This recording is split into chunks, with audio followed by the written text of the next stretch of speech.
I'm so grateful to be together this weekend, and I'm so grateful for this past week. You see, I was off work all week. And I went to the gym twice. It had been a minute, and I'm not going to lie, it was a struggle. But I kept up with the class, and I know that something happened in my body because I sure was sore afterwards. I love that kind of sore, though. You know, that kind of sore that tells you that your body has been working. It's when the ache of muscles, it's not just an ache, but it's an ache with a purpose. And it tells you that they are actively becoming stronger. That's a good kind of sore. It's also a good metaphor, and a preacher loves a really good metaphor. So this morning, we continue our worship series on hope with a reflection on what lasting, effective, diligent hope looks like in the face of the largest existential crisis currently facing our species and our planet. So I want us to think together about what kind of spiritual muscles are required for that kind of hope and how we can strengthen them. Cristiana Figueres is the Costa Rican diplomat who served as executive secretary of the United Nations Framework Convention on Climate Change from 2010 to 2016. She says that climate change is the gym in which we as human beings are strengthening our muscle to be able to evolve to a much higher sense of awareness, consciousness, and action. The way we understand that, she says, is measured by the way we understand ourselves in our relationship with nature. So let's talk about the shifts in our understanding that are required to do this. First, we'll tackle the nature of the crisis and how we relate to it. And then we'll explore possibilities for rejuvenation and restoration because they are there. Both new emergent technologies and old strategies of rest and reduction. We'll reflect on what each of us is called to do and simultaneously what it means, as the poet says, to forget ourselves. To forget ourselves in the interest of something greater. So are you ready for a workout? Should we strengthen some spiritual muscles? Let's do it. It was Krista Tippett of On Being fame, who introduced me to the concept of what she calls muscular hope. I love that. The kind of hope, she says, is needed for our day and age. This is not pie-in-the-sky hope. This is put your nose to the grindstone and your hands in the earth kind of hope. This is the kind of hope that requires work and commitment. Muscular hope invites and beckons, calls and commands. It's the kind of hope that will not let us go. It's the kind of hope that cannot, that will not die, because it's kindled through our connection. It's kindled through the ways that we remind each other who we are as human beings, as Unitarian Universalists, as people of faith and hope and light and love. This is muscular hope. It is the kind of hope we desperately need right now, and in fact, it's the kind of hope humanity has always needed. I would argue it's the kind of hope we've always had, because it is how we have survived, and it is how we will survive. I don't need to outline the climate crisis for you. You read the newspaper, you listen to the news, unless you don't, because it's too toxic for you. And in that case, more power to you. But we all know that the climate is changing. We all know that we are approaching many and have already surpassed some of the tipping points that scientists have identified as critical. We know that the year 2030 is a crucial bellwether for the progress we need to make in terms of reducing and even reversing some of the effects of climate change. We know that time is running out. And we know that politics and capitalism and racism and globalization are slowing things down in ways that have potentially disastrous consequences. So we don't have to detail the crisis, but hear these words from the poet David White, who talks about the word crisis this way. Crisis, he says, is unavoidable. Every human life seems to be drawn eventually toward the raw, dynamic essentials of its existence, as if everything up to that point had been preparation for a meeting, for a confrontation in elemental form with our essential flaw. This experience, he says, where the touchable rawness of life becomes part of the fabric of the everyday, and a robust, luminous vulnerability becomes shot through with the necessary, imminent, and inevitable prospect of loss, has been described for centuries as the dark night of the soul. But perhaps, he says, this dark night could be more accurately described as the meeting of two immense storm fronts, the squally, vulnerable edge between what overwhelms human beings from the inside and what overpowers us from the outside. What overwhelms us from the inside and what overpowers us from the outside. This is crisis. Are we not there? There where the touchable rawness of life, the transience, the impermanence, the preciousness of this life, of all life on this blue boat home planet of ours, is shot through with the prospect of loss.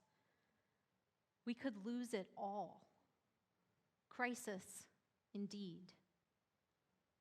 But White does something remarkable with his exploration of crisis. He tells us that we know it. We know it. It is the part of the fabric of our being. For him, existential crisis is our birthright. And it's true, is it not? Unitarian Universalist theologian Forrest Church calls religion the human response to being alive and knowing that we must die. Existential crisis is our birthright as human beings. As we sit here, breathing together, being together, we are also growing older together. Each one of us, one breath closer to our last. And so if this is the case, I would argue that we already have inside of us everything we need to shoulder and weather this climate crisis that now threatens not only our existence as individuals, but as a species, and the existence of all we hold dear. We have forgotten that we have everything we need inside of us, just as the story says. We have forgotten, but it does not make it any less true. In our human quest for domination and control, we forgot that we were a prayer from the earth, that we were created from the earth, not apart from it, not over and above it, but part of all that is. Now, there is in the Western consciousness the small matter of another story that told in the book of Genesis, chapter 1, verse 28, in which God sends the first humans into the world and said unto them, "Be fruitful and multiply and replenish the earth and subdue it and have dominion over the fish of the sea and the fowl of the air and over every living thing that moves upon the earth." Now, whether or not this scripture is one that we individually imbue with authority, it has, without a doubt, empowered human beings for millennia to run roughshod over the planet, believing that the way that we use the planet's resources has been divinely sanctioned. Today, there is a growing Christian movement that makes a distinction between the terms dominion and stewardship. And I find this fascinating. These folks argue that the former, dominion, is our birthright as human beings, and that the latter, stewardship, is therefore our responsibility. Pope Francis himself has been a leader in this interpretation of biblical texts. In his 2015 papal encyclical, that's a hard phrase for a sermon, papal encyclical, the Laudato Si, he argues this. He says, the biblical texts are to be read in their context with an appropriate hermeneutic, recognizing that they tell us to till and keep the garden of the world. Tilling, he says, refers to cultivating, plowing, or working, while keeping means caring, protecting, overseeing, and preserving. This implies a relationship, he says, of mutual responsibility between human beings and nature. This distinction between dominion and stewardship and this idea of mutual responsibility are both based in interpretations of power. You see, another way to translate that original verse is to say that human beings are commanded by the ultimate to rule over the fish of the sea and the fowl of the air, etc. And so my question is, what does it mean to rule? What does it mean to have power in any given situation? To be responsible for creating laws that will govern behavior, protect what needs protecting, prohibit that which does not serve. What does it look like to use the awesome intellectual, creative, and technological power we possess as human beings in ways that serve not only the fish of the sea and the fowl of the air, but every living creature, every living thing that moves upon the earth, including ourselves and our fellow human beings? This looks different for each one of us. For some, it is a personal endeavor, and for others, it is a professional one. I stand before you today with more climate hope than I have ever had before because of my spouse's professional work. Nothing has given me more hope about the state of and the future of our planet in recent years than my husband Anthony starting a new role in his work this past spring.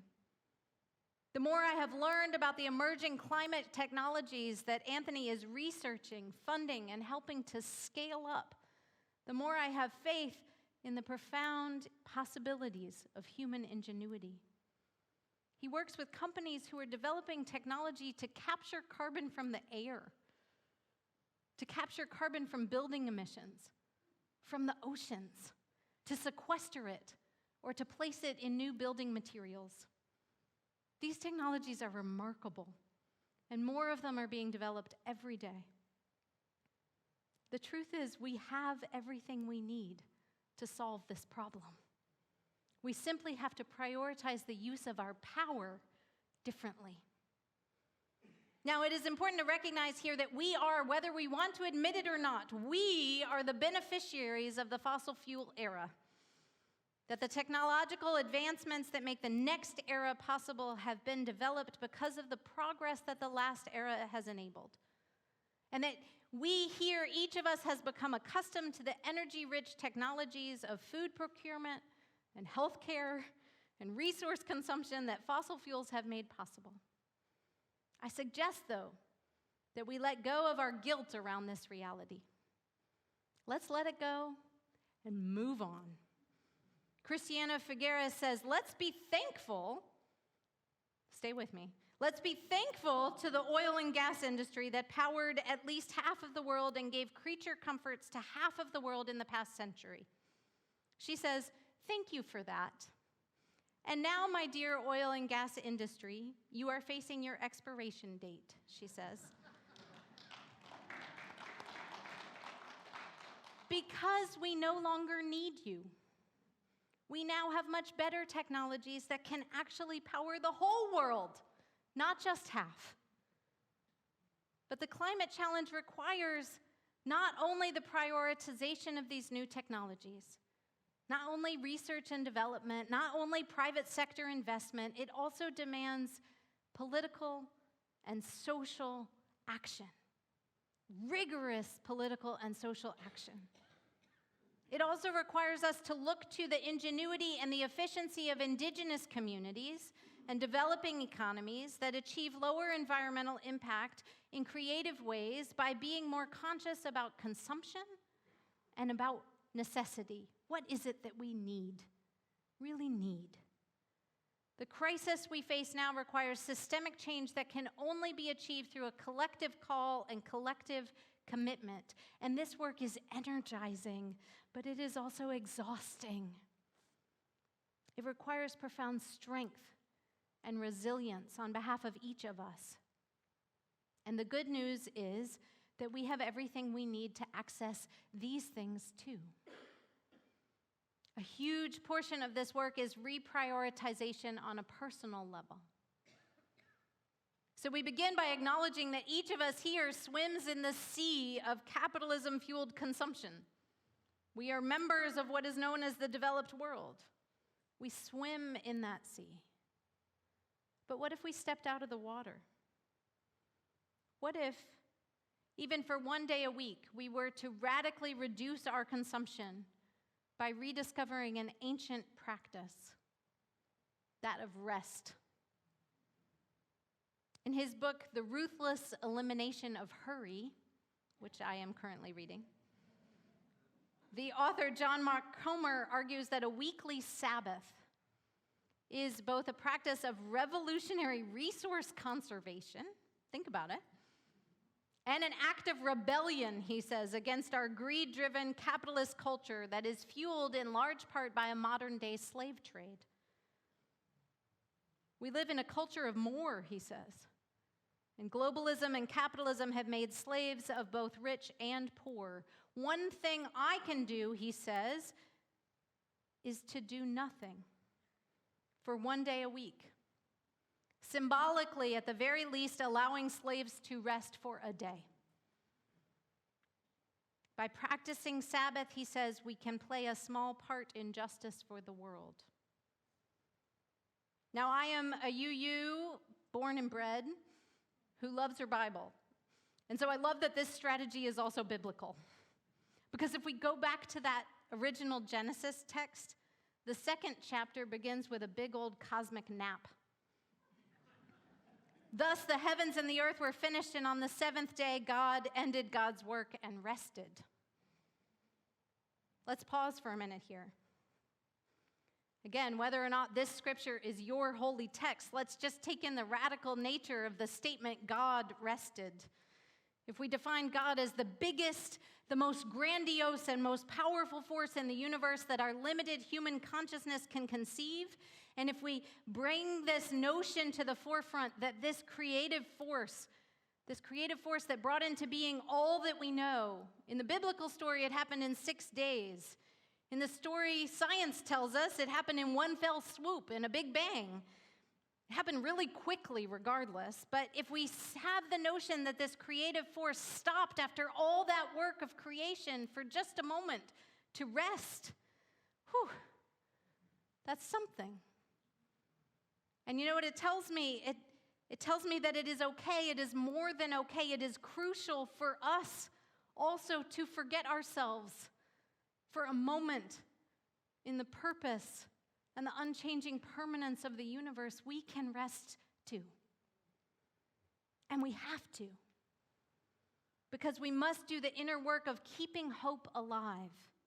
The inner work of regenerating our own selves, our own agency, our own capacity to engage in order to stay in the outer work of conservation and cultivation and regeneration of our communities and our planet.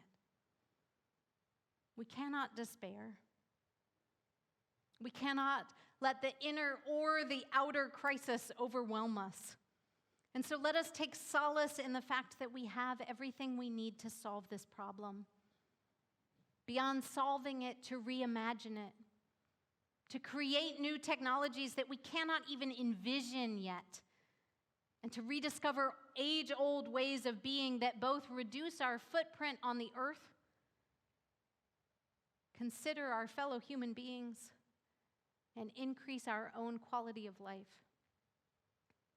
In order to do the ongoing work required of us as a species, not only for our own survival, but for the survival of every living thing and of the planet itself, we must acknowledge the losses we have already faced, the suffering we have already caused, and the lives that have been and will be lost in the face of climate change.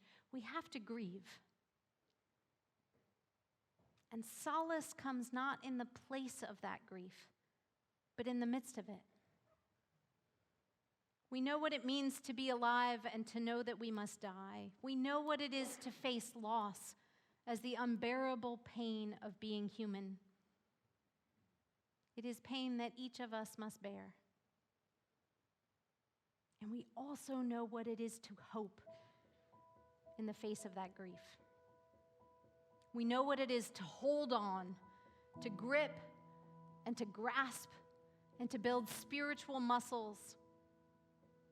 The spiritual muscles that it takes to be a living, a breathing, a hopeful human being. We have everything we need inside of us already. But let us not forget to look to the eagles. And let us not forget to sing.